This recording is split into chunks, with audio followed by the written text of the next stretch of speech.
Bismillahirrahmanirrahim. Assalamualaikum warahmatullahi wabarakatuh.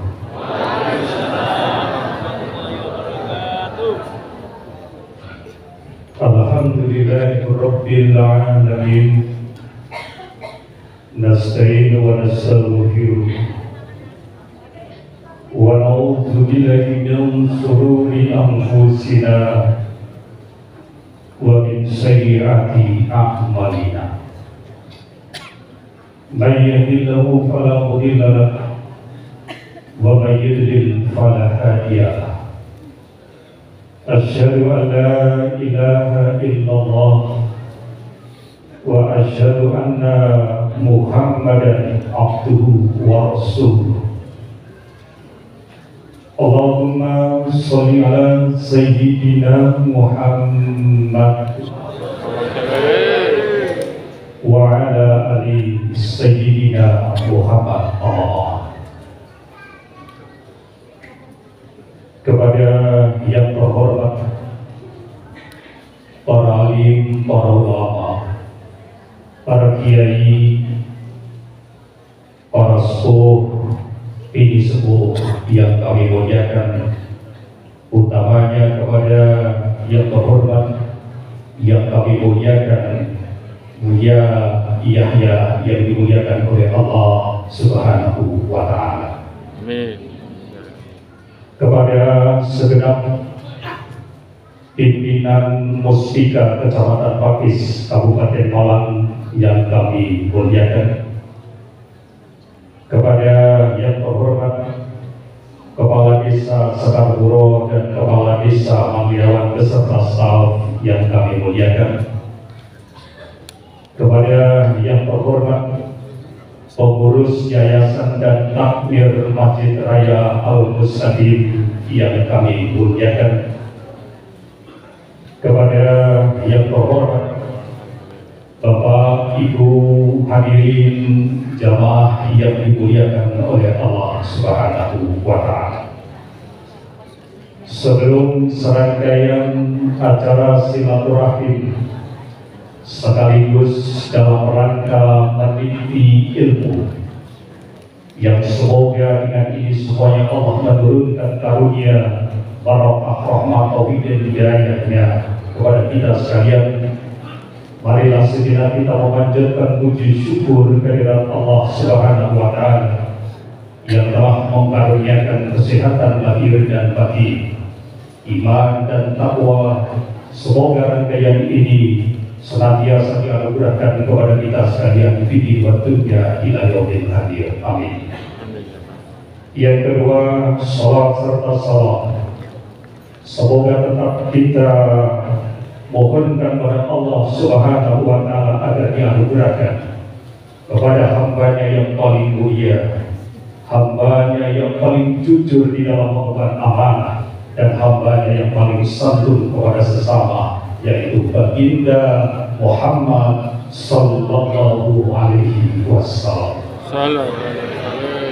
Bapak Ibu hadirin yang dirahmati oleh Allah Subhanahu wa Ta'ala, perkenankanlah pada kesempatan malam yang berbahagia kali ini bertepatan dengan hari Kamis tanggal 2 Maret tahun 2023, bertepatan dengan tanggal 10 Syawal tahun 1444 Hijriah, bertepatan di Masjid Raya Al-Mustaqim, dilaksanakan tabligh akbar dengan tema meraih ikhlas dan sabar bersama yang mulia Buya Yahya.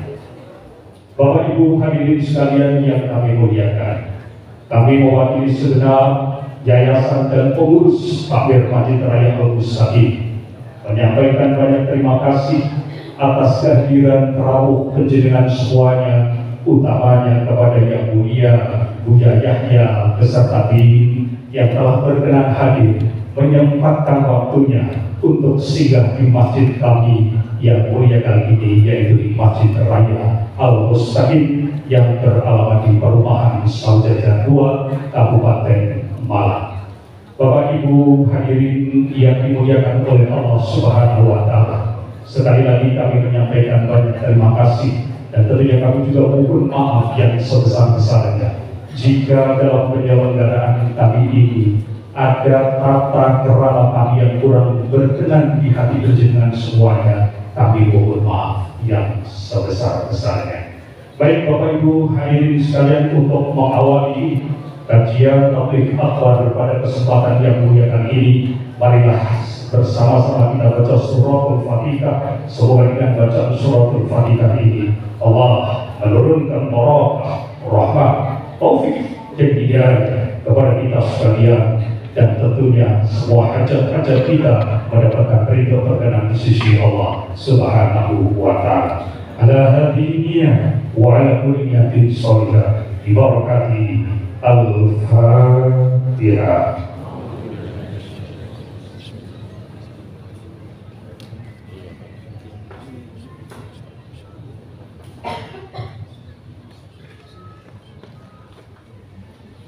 Alhamdulillahirrahmanirrahim. Bapak Ibu hadirin sekalian yang dimuliakan oleh Allah Subhanahu wa Ta'ala, pada kesempatan kali ini kita akan simak secara saksama tausiah yang akan disampaikan oleh Yang Mulia Buya Yahya, yang nanti akan dilanjutkan pula dengan tanya jawab yang insya Allah nanti akan disampaikan kepada Yang Mulia Buya Yahya, dan nanti akan diakhiri dengan doa penutup yang juga nanti akan dihaturkan oleh Yang Mulia Buya Yahya. Kepada yang terhormat Yang Mulia Buya Yahya nanti silakan. Semoga Allahumma sholli alaihi.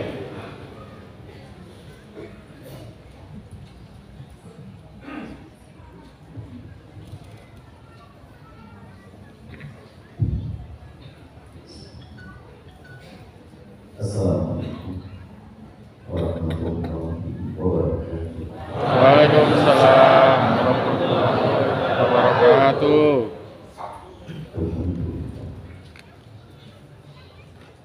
Nahmaduhu subhanahu wa ta'ala hamdan yuwafi ni'amahu biqadri mazidah.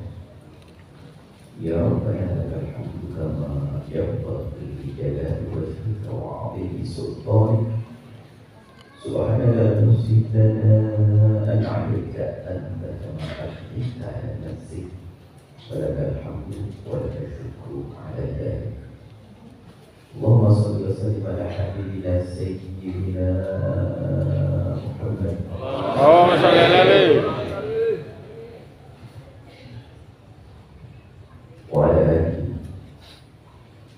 al-mutahharin wa ashabihi tayyibin wa tabi'in lahum bi ihsan ila yaumiddin. Allahumma ij'alna ya rabbana minas sabirin wa minal muhsinin. Taqdir ya Rabbana qulubina minal hikmi wal fitri wal rijal wal ujub wa hubbi dunya innaka anta ala kulli shay'in qadir. Allahumma ya Rabbana wa ya ghafira dhunubi ighfir dhunubi wa ya mufarrij al-qulubi farrij al-qulub wa ya satirah al-qulub bisturil ayub ya 'allama al-ghuyub bi barakatil habibil mahbub. Urzuqna ya Rabbana qabla al-maut wa syahadata 'inda al-maut wa jannata ba'da al-maut. Amma ba'd. Yang sangat kami cintai, kami muliakan para perindu baginda Nabi, para pecinta baginda Nabi, perindu ridha Allah Subhanahu wa Ta'ala. Alhamdulillah, Allah telah memilih kita pada malam hari ini. Siapapun Anda adalah hamba yang dipilih oleh Allah, dan semoga seperti Allah memilih kita untuk berkumpul bergabung pada acara ini, semoga Allah telah memilih kita untuk bisa berkumpul kembali di surga. Amin ya Allah, amin. Dengan kita ada baginda Nabi Muhammad sallallahu alaihi wasallam.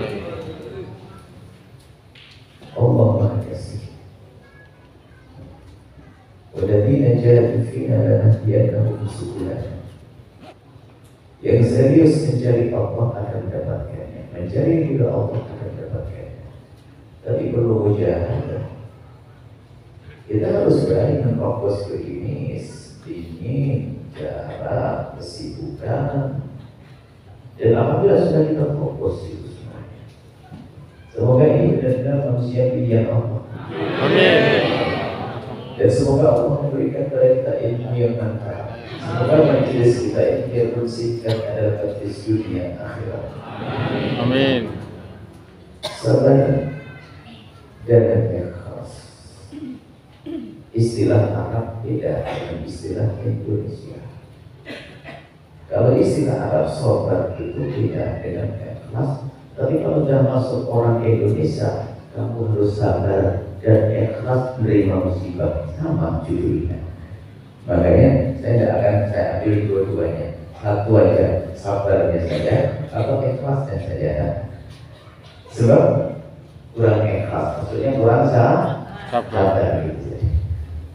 Jadi kita ambil yang sabar saja, satu yang ikhlas. Sabar saja semuanya bisa. Bicara tentang kesabaran yang pahala sabar itu nggak pakai hitungan, kita hisab. Pahala-pahala yang kita lakukan pahalanya itu dilipatkan dan 10, 700. Tapi kalau sabar, nah sabar ini ada macam-macam. Sabar terhadap macam-macam. Sabar kepada macam-macam orang, macam-macam model. Kita 3 saja dari paling tidak. Kita hadirkan sabar itu yang pertama, sabar di dalam melakukan ketaatan kepada Allah. Yang kedua, sabar dalam menjauhi kemaksiatan. Yang ketiga ini yang umum kita pahami, sabar karena ujian dan musibah. Ini pun panjang banget. Yang pertama, kedua kita singkat saja. Nanti ada bab baru, tapi ada hubungannya dengan sabar. Sabar untuk beribadah. Ibadah perlu sabar, ya. Anda merasakan di tempat yang dingin seperti ini. Bayangin saja, jangan beneran belum waktunya. Yang dingin seperti ini bagaimana? Hangatnya selimut dan enaknya di atas kasur, kemudian kita tidur. Suruh bangun jam 3 kehajutan, perlu sabar. Anda perlu sedikit kesabaran. Kalau Anda nggak sabar, nggak bisa. Sabar untuk melakukan ketaatan.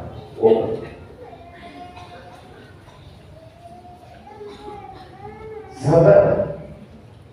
Bagaimana kau bayang orang nyumbang 1 miliar, 100 juta, 5 juta, 2 miliar. Dia gak akan mampu kecuali ada kesabaran dalam dirinya. Sabar dalam ketaatan. Mikir dia, saya kerja capek-capek, kenapa saya berikan? Cuman dia bisa sabar.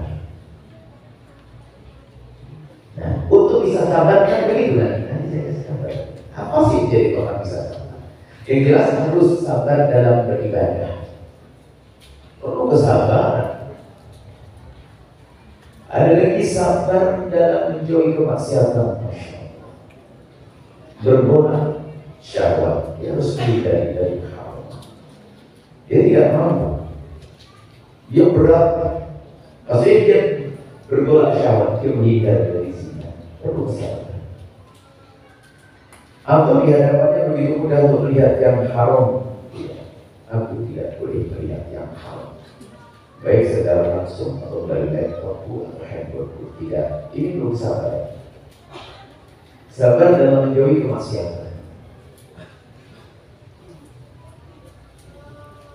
Jadi banyak kesabaran dalam kemaksiatan. Kemudian yang ketiga adalah sabar di dalam menghadapi musibah. Semuanya itu kuncinya sama. Bagaimana kita bisa masuk wilayah sabar itu kuncinya sama. Ibu spesial itu. Ada nggak yang pernah merasakan sudah dirobek perutnya suruh bayar? Ada tidak? Aneh atau tidak? Mestinya aneh. Sudah dirobek perutnya suruh bayar. Kok sabar apa itu? Di balik itu ada harapan. Apa itu? Anak yang soleh. Jadi menjadi kita sabar pun kita punya harapan.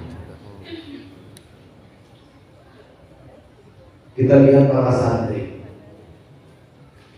Kalau dia tidak punya cita-cita besar, harapan besar, nggak sabar pulang dia. Cuma dia berharap ingin bersanding dengan Nabi. Saya ingin jadi penerus Nabi.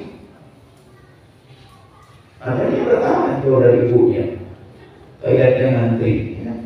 Maju-maju di rumah semuanya ada. Tapi kenapa mau? Semuanya kuncinya sama. Makanya kita itu orang beriman itu mandarannya panjang sekali. Sehingga bicara kesenangan bukan kesenangan sesaat, sehari, 2 hari, seminggu, 2 minggu, setahun, 2 tahun, bahkan bukan kesenangan bisa kita hidup saat ini. Kita punya keyakinan maksudnya ada kesenangan nanti setelah kehidupan di dunia, ada alam barzah, ada kemudahan di saat kita ibadah mahsyar, hingga keindahan yang sesungguhnya di surga. Ini yang menjadi kita sahabat itu, kita harus berpikir ke depan.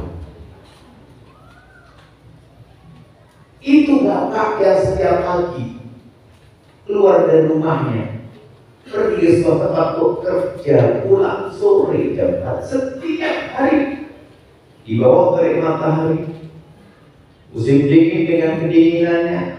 Kok sabar amat itu bapak? Ada harapan digaji akhir bulan. Untuk siapa? Untuk anak istri. Berarti untuk bisa sabar itu memantapkan harapan ini. Coba bapak yang kerja setiap pagi ke pabrik itu, kalau ada kabar bahwasanya, dengar di berita bos ini bangkrut, kayaknya bulan depan bisa gaji. Ayo berangkat, tidak berangkat. Sekarang pertanyaannya, kalau Allah pernah lemah atau tidak? Tidak. Jadi membangun keyakinan itu. Sehingga apa yang kita lakukan langsung kita hubungkan masa depan yang panjang, masa depannya ahli iman. Jadi kesana orang cerdas itu ada satu sahabat yang ditanya dengan bahasa sederhana, kenapa sih kamu kok bisa begitu? Kalau dengar himbauan kebaikan dari Nabi langsung mengamalkannya. Kalau sudah katakan bilang langsung menjauhinya. Katanya apa? Aku tidak melihat kejadian tadi. Aku melihat kejadian nanti. Sehingga di saat ada berita kebaikan langsung aku bayangkan untuk di surga. Bagaimana caranya aku harus melakukan? Di saat ada keharaman yang aku dengar, aku membayangkan neraka, alangkah pedihnya di tempat itu. Jadi berpikir itu penting. Makanya bisa jadi orang yang tidak sabar itu sebetulnya ya bisa jadi dilaknat. Atau tidak punya masa depan, tidak bisa berpikir. Sabar dalam bentuk maksiatan, meninggalkan maksiatan. Coba contoh. Nah, ini contohnya contoh tidak sesungguhnya. Ada seorang anak muda lagi tersehat-sehatnya, tapi diuji oleh Allah dengan ujian. Dia hobi minuman keras, hobi berzina, senang berzina, mau lebih. Kebetulan di hari itu dia masuk satu tempat, kenalan dengan satu orang paling kaya di kota itu, dan dia berkata, aku dengar kau biasa dengan minuman keras ini, dan kau suka perempuan. Akhirnya dia tahu, ini ada perempuan tersehat di kota ini, tercantik di kota ini, dan kau bisa tidur dengan dia beberapa jam. Sudah ada kamar nomor 1, kamar nomor 2. Kamar nomor 1 kelihatan di balik sana wanita cantik, nggak pakai bayar. Itu minuman keras paling mahal, paling bagus. Kira-kira kalau di mampu mau atau tidak? Pasti mah perempuannya sakit lebih cantik dari yang pernah digauli. Mau nggak ya? Mau, karena dia hobi sih. Nah, di saat dia melangkah ke stop dulu sebentar bang. Kenapa? Habis masuk kamar nomor 1, kamu harus ke kamar nomor 2. Emangnya ada apa? Ente buka aja. Dibuka kamar nomor 2 ada 6 orang tertuju gede. Lu ngapain? Setelah kamu masuk kamar nomor 1, nanti pindah masuk kamar 2. Itu api berkobar dulu kalau dimasukin tanah. Kira-kira berani tidak masuk kamar 1? Nggak mikir kali masa 1, 2 jam, 3 jam cepurin sebelahnya. Jadi berpikir ke depan itu penting. Nah, hukum kenapa